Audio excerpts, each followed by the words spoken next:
Good evening, children. Today we are going to listen a story.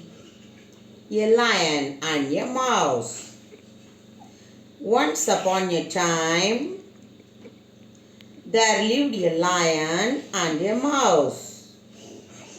One day, the lion was sleeping.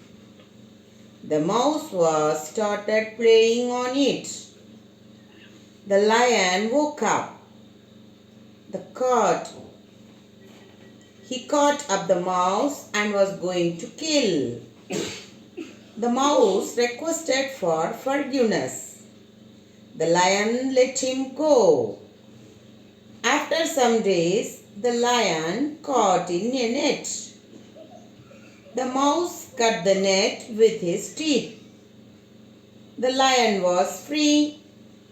He thanked the mouse. From this story, we are learned that do good, have good. Thank you.